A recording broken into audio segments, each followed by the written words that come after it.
Nos combats pour la République, c'est les grands combats qui me paraissent essentiels à mener aujourd'hui. Des combats pour l'égalité, évidemment, l'égalité entre les femmes et les hommes.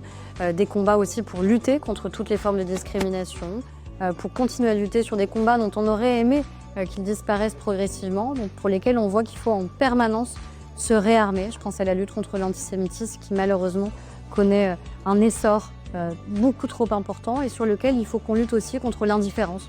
Que ce soit sur la question des violences, sur la question des discriminations, sur la question du racisme ou de l'antisémitisme, il n'y a pas d'indifférence qui puisse exister.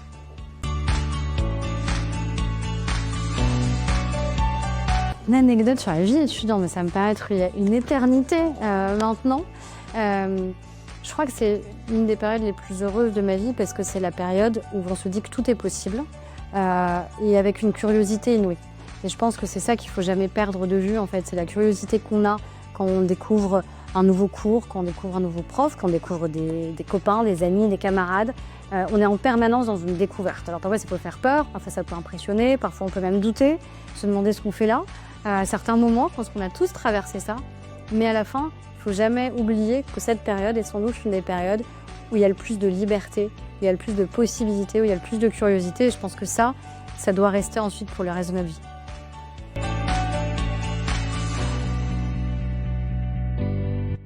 Les réseaux sociaux, les plateformes, elles font partie de notre vie aujourd'hui. Pour certains d'entre nous, c'est presque une extension de notre vie. Sauf que ça doit rester des réseaux sociaux.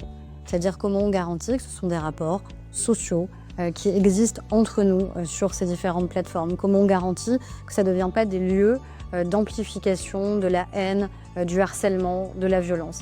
Aujourd'hui, malheureusement, c'est trop le cas. On voit que ce sont des déversoirs sur le racisme, sur l'antisémitisme, sur l'homophobie, sur la violence à l'encontre des femmes.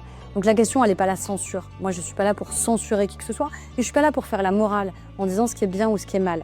Par contre, ce que je sais, c'est ce qui est légal et ce qui est illégal.